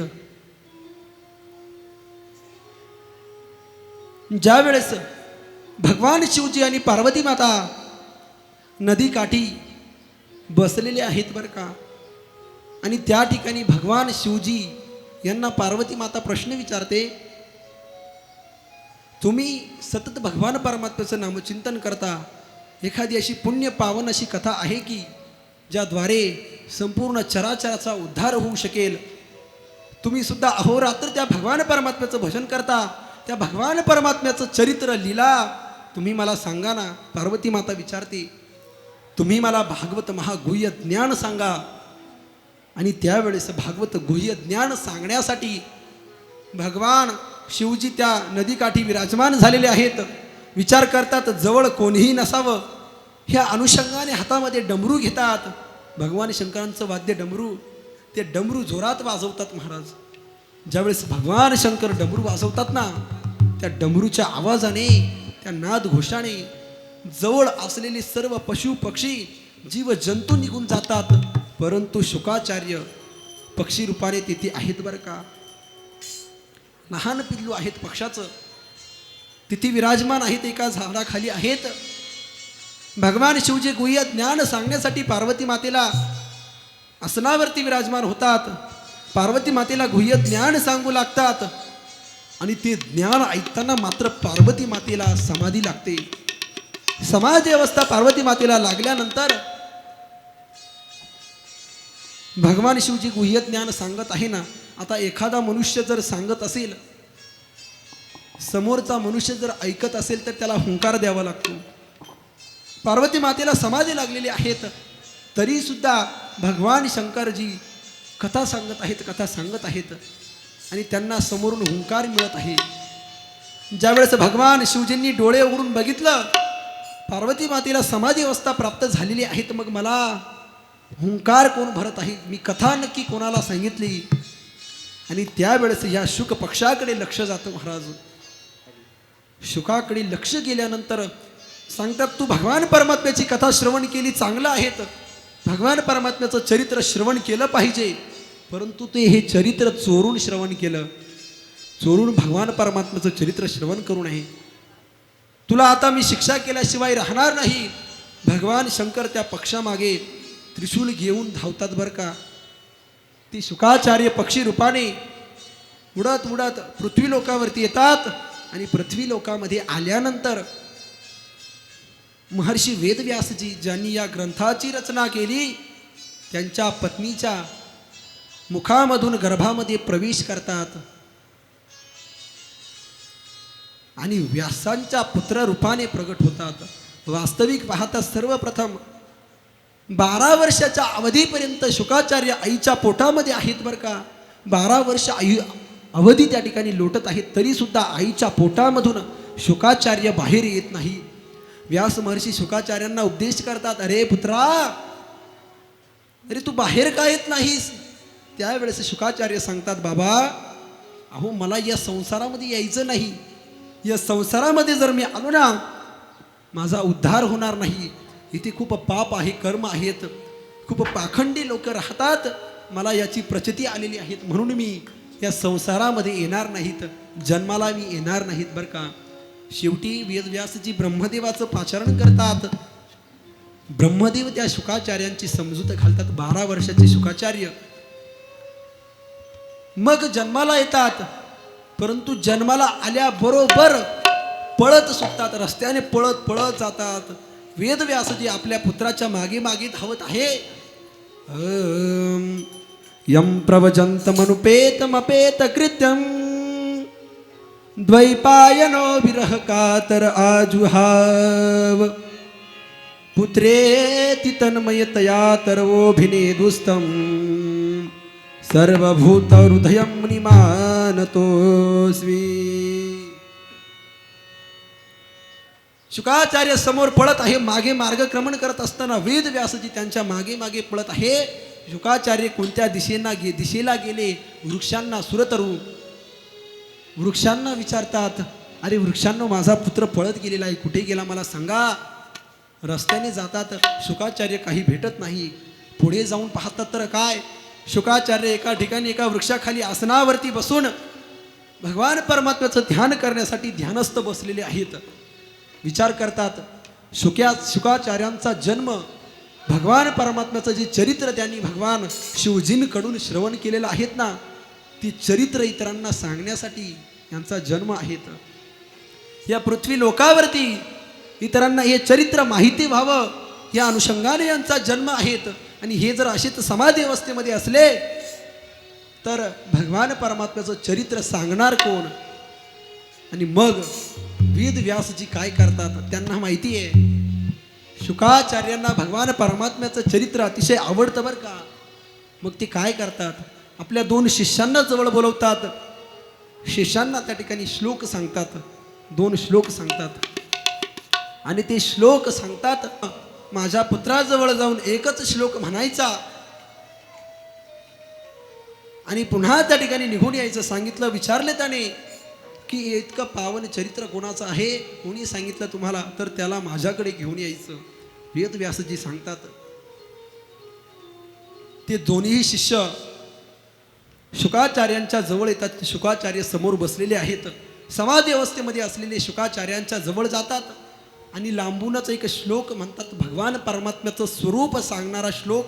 भगवान परमात्मा कसा आहे, ते किती कृपाळू आहेत हे सांगणारा श्लोक तेथे गातात. अहो बकीयम स्तनकालकूटम जिघांसया पाययदप्यसाध्वी लेभे गतिं धातृचित्तां ततोऽन्यं कं वा दयालु शरणं प्रपद्ये. आणि ज्या वेळेस इतका सुंदर भगवान परमात्म्याचं स्वरूप वर्णन करणारा श्लोक, हो बकीयम स्तनकालकूटम जिघांसया पाय यदप्य साध्वी. बकी म्हणजे बकासुराची बहीण पुतना. अहो ती पुतना राक्षसीनं स्तनामध्ये विष भरून भगवान परमात्म्याला मारण्यासाठी आली. तिला सुद्धा भगवान परमात्म्याने मुक्ती दिली. अशा भगवान परमात्म्याला माझा नमस्कार असो, असा या श्लोकाचा अर्थ आहे. त्या दोन्हीही शिष्यांनी हा श्लोक शुकाचार्यांच्या समोर म्हटला. शुकाचार्यांची समाधी भंग पावते आणि मग शुकाचार्य त्या दोन्ही शिष्यांच्या जवळ जातात आणि त्या शिष्यांना सांगतात, अरे हा श्लोक तुम्हाला इतका गोड श्लोक नक्की कोणी सांगितला मला सांगा. आणि मग शुकाचार्यांना ते दोन्ही शिष्य आपल्या गुरूंकडे म्हणजे वेद व्यासजींकडे घेऊन येतात. व्यासजींकडे ज्यावेळेस शुकाचार्य येतात, शुकाचार्य वेद व्यासजींना सांगतात, पिताश्री ज्या भगवान परमात्म्याचं चरित्र तुम्ही सांगतात ते चरित्र मला श्रवण करावा. आणि मग संपूर्ण चरित्र तेथे शुकाचार्यांना जे अगोदरच माहिती होतं, परंतु त्यांना त्यांच्या मनामध्ये अंधकार निर्माण झाल्यामुळे त्यांना ते चरित्र प्रकाशित त्यांच्या अंतःकरणामध्ये झालेलं नव्हतं. व्यास ऋषींनी त्यांच्या मस्तकावरती हात ठेवला, भगवान परमात्म्याचं चरित्र त्यांना ऐकवलं आणि मग ते चरित्राचा उच्चारण शुकाचार्य अतिशय आनंदाने या ठिकाणी करत आहे बरं का. तेच चरित्र शुकाचार्य राजा परीक्षितीला सांगत आहे. राजा परीक्षितीला शुकाचार्य सांगतात, अरे बाबा परिनिष्ठतिपी नैर्गुण्य उत्तम श्लोक लीलया ग्रहीत चेता राजर्षी आख्यानमयद धीतवान. अरे राजन, परिनिष्ठतेमध्ये मी निर्गुण अवस्थेमध्ये समाधी अवस्थेमध्ये ज्या वेळेस असताना एका वृक्षाच्या झाडाखाली समाधी अवस्थेमध्ये विराजमान झालेलो होतो, त्यावेळेस एक गोड श्लोक मी ऐकला. राजन अतिशय गोड श्लोक ऐकला आणि माझी समाधी भंग पावली. तो श्लोक म्हणजे भगवान परमात्म्याचं चरित्र वर्णन करणारा, आणि तेच चरित्र भगवान परमात्म्याचं मी तुला सांगत आहे बरं का. समाधी अवस्थेतूनही जागृत अवस्थेमध्ये यावं, इतका भगवान परमात्म्याचं चरित्र पुण्य पावन आहे. अहो ते चरित्र ऐकण्यासाठी मी समाधी अवस्था सोडून दिली आणि ते चरित्र मी श्रवण केलं. आता तेच चरित्र मी तुला सांगत आहे. शुद्ध अंतःकरणाने भगवान परमात्म्याचं चरित्र तू श्रवण कर. जर शुद्ध अंतःकरणाने तू भगवान परमात्म्याचं चरित्र जर श्रवण केलं ना, तर निश्चितच तुझा सुद्धा 7 दिवसामध्ये उद्धार झाल्याशिवाय राहणार नाही. तुला सुद्धा भगवत प्राप्ती झाल्याशिवाय राहणार नाही. म्हणून तू भगवान परमात्म्याचं चरित्र श्रवण कर. आणि मग परीक्षिती राजन शुकाचार्यांना एका आसनावरती बसवतात. त्यांच्या समोर येऊन बसलेले आहेत. समोर बसलेले असताना शुकाचार्य सर्वप्रथम राजाला सूचना करतात, राजन तुम्हाला जर भगवान परमात्म्याची पुण्य पावन अशी कथा श्रवण करायची असेल तर सर्वप्रथम तुम्ही आसनावरती विजय मिळवा. आपल्या बसण्यावरती आसनावरती विजय मिळवा. जितासनो, दुसरी गोष्ट जितसंगो, जितासनो जितसंगो जितेंद्रिय. तुम्ही सर्वप्रथम काय करा, आसनावरती विजय मिळवा, आपल्या इंद्रियांवरती विजय मिळवा आणि मगच तुम्हाला भगवान परमात्म्याचं चरित्र अंतःकरणापासून श्रवण करण्यासाठी मिळेल. आपणही बघा, आसन सर्वप्रथम आपलं स्थिर पाहिजे. आपल्या गोष्टीमध्ये आपण जे काही ऐकत असतो ना महाराज, आपलं जर आसन स्थिर नसेल, आपण सर्वप्रथम अंतकरणापासून ते चरित्र श्रवण करण्यासाठी बसलो असं त्या ठिकाणी कळत नाही. जर आपल्याला वाटतं आपण भगवान परमात्म्याची कथा श्रवण करावी, सर्वप्रथम आसनावरती विजय मिळवा. आपल्याला मी थोडक्यात कथाभाग सांगून जातो कशा प्रकारे आपण स्थिर आसनावरती बसलं पाहिजे. महर्षी एक ऋषीगण राजा जनकाला कथाभाग सांगत होती बरं का. परंतु कथाभाग सांगत असताना अनेक संत मंडळी असेल, अनेक राजा असेल, बाकीचे सर्व ती भगवान परमात्म्याची कथा श्रवण करत होते एका ठिकाणी. तेथे कथा श्रवण करत असताना त्याने सर्वांनी बघितलं राजन काय करतात. राजा जनक समोर बसलेले आहेत, आधी सर्व राजा समोर बसलेले आहेत, परंतु जे काही कथाकार आहे ना ती फक्त आणि फक्त राजा जनकाकडे पाहूनच कथाभाग सांगत आहे. ही ज्या वेळेस इतर राजांच्या, इतर मंडळीच्या लक्षामध्ये येतं त्यावेळेस कथाकार अंतकरणापासून त्यांचं अंतकरण जाणतात. अंतर्यामी होते बरं का. ते जाणतात नक्की मी राजाकडे पाहून कथा सांगत आहे ना. हे सर्वजण राजाचा तिरस्कार करत आहेत मनामधून. मग यांना कळून दिलं पाहिजे आपण त्या ठिकाणी राजाचं भजन का करत आहोत, राजाकडे पाहून का कथा सांगत आहोत. त्यावेळेस त्यांनी काय केलं माहिती का, आपल्या योग बलाने सर्वत्र अग्नी प्रज्वलित केला. संपूर्ण नगरामध्ये अग्नी प्रज्वलित केला. राजा ज्या ठिकाणी बसलेला आहे तर ज्या ठिकाणी कथा चालू आहे तिथे अग्नी प्रज्वलित होऊन संपूर्ण मंडपाला, त्या गृहाला आग लागली, अग्नी प्रज्वलित झाले. सर्वत्र सर्व मंडळी इकडे तिकडे पळत आहेत, भ्रमण करत आहेत, तरीसुद्धा कथाकार कथा सांगत आहे. राजा जनक आसनावरती बसून आपल्या अंतकरणापासून कथा श्रवण करत आहे. शेवटी राजा जवळ अग्नी येतो तरीसुद्धा राजा काही जागचा हलत नाही, जागेवरून दूर जात नाही. आणि मग इतर मंडळीला कळतं की जितासनो, सर्वप्रथम आपण आसनावरती विजय मिळवला पाहिजे. या अनुषंगाने मी तुम्हाला सांगितलं आसन सर्वप्रथम आपलं व्यवस्थित पाहिजे.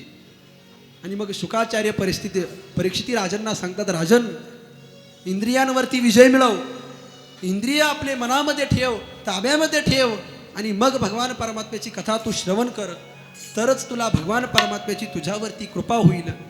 भगवान परमात्म्याचं कथेचं महात्म्य त्यांना सांगत आहेत बरं का. राजन ज्या वेळेस कथा सुरू करतात, परीक्षिती राजा अंतकरणापासून भगवान परमात्म्याची कथा श्रवण करण्यासाठी बसलेला आहेत. त्यावेळेस स्वतः इंद्रादी लोकपाल देवगण भगवान परमात्म्याची कथा श्रवण करावी या अनुषंगाने तेथे येतात. हातामध्ये अमृत कलश आहे, अमृत कलश घेऊन येतात. राजाला सांगतात, महाराज तुम्हाला सर्पापासून भीती आहे ना, 7 दिवसामध्ये तुमचा मृत्यू आहे ना, तुम्ही एक काम करा, आमच्याकडे जे काही अमृत आहे ना, हे अमृत तुम्ही घ्या, तुम्ही प्राशन करा. तुम्ही जर हे अमृत प्राशन केलं ना, तुम्हाला सर्पदंशाने तुमचा मृत्यू होणार नाही. राजाला सुद्धा आनंद होतो. परंतु प्रकार आहे का, देवता राजाकडे मागणी मागतात, आम्ही तुम्हाला अमृत देऊ, तुमचा उद्धार होईल, तुम्हाला मरण येणार नाही, परंतु या बदल्यात आम्हाला काहीतरी पाहिजे. या अमृताच्या बदली तुम्ही हे जे काही कथामृत सेवन करत आहात ना आता शुकाचार्यांच्या मुखामधून, ती कथामृत तुम्ही आम्हाला द्या, आम्हाला श्रवण करवा. आणि मग शुकाचार्य मुखामध्ये हसतात बरं का. शुकाचार्य सांगतात, राजन हे देवता काही साधे नाही बरं का, स्वतःच कार्य साध्य करण्यामध्ये अतिशय कुशल आहेत. स्वकार्य कुशला सुराहा, स्वतःच कार्य साध्य करण्यामध्ये अतिशय कुशल आहेत.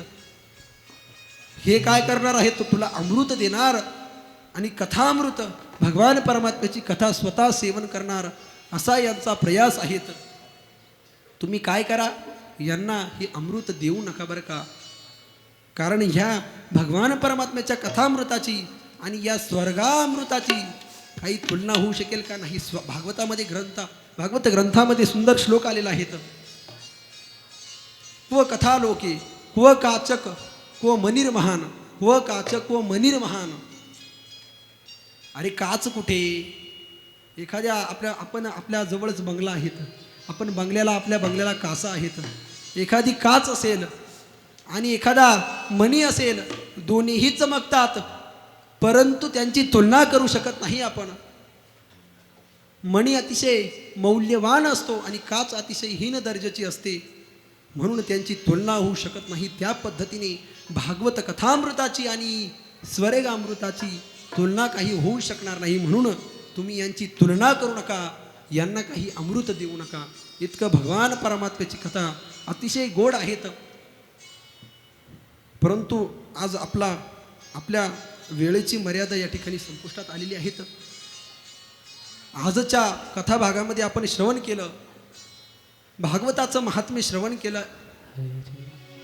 शुकाचार्यांचं चरित्र बघितलं, परीक्षितचं चरित्र बघितलं. आता आपण खऱ्या अर्थाने भगवान परमात्म्याचं चरित्र श्रवण करणार आहोत. परंतु आज आपल्या वेळेची मर्यादा या ठिकाणी संपुष्टात आलेली आहेत. राहिलेला पुढचा कथाभाग आपण उद्या श्रवण करणार आहोत. आता आपण भजन घेऊयात.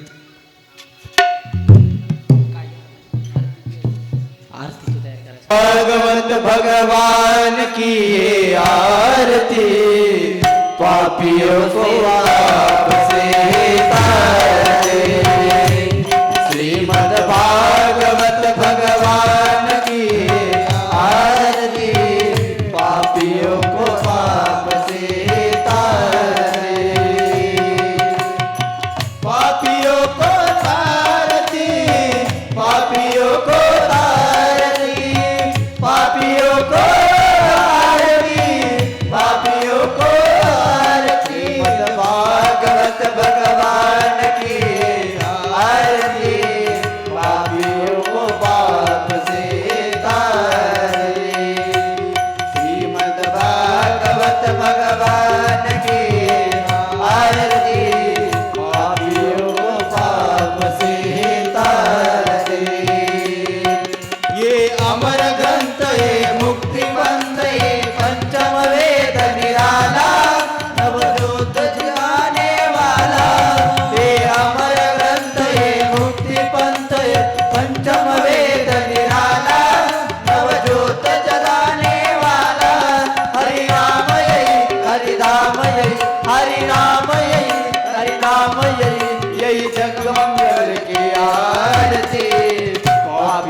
भगवान की आरती, पापियों को पाप से तारते.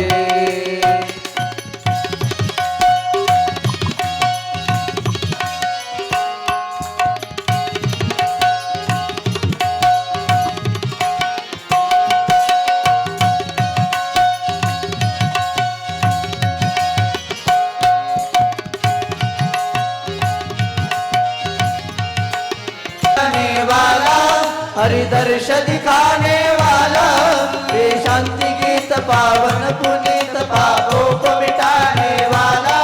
हरिदर्श दिखाने वाला, ये सुख करनी ये दुख करनी, ये सुख करनी ये दुख करनी. श्री मधुसूदन की आरती, पापियों को पाप से तारते.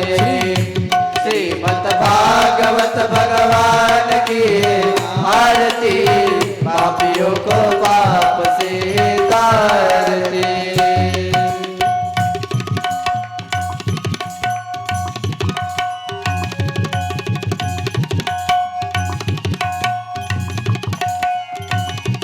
ये मधुर बोल जगबंध खोल, सन्मार्ग दिखाने वाला, बिगड़ी को बनाने वाला. ये मधुर बोल जगबंध खोल, सन्मार्ग दिखाने वाला, बिगड़ी को बनाने वाला. राम यही घनश्याम यही, राम यही घनश्याम यही, यही प्रभु की महिमा की आरती, पापियों को पाप से तारती. श्रीमद् भागवत भगवान की आरती,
श्री ज्ञानदेव पंढरीनाथ भगवान की माऊली ज्ञानेश्वर महाराज की सद्गुरु जोग महाराज की गोपाल कृष्ण भगवान की जय जय श्री राधे श्याम।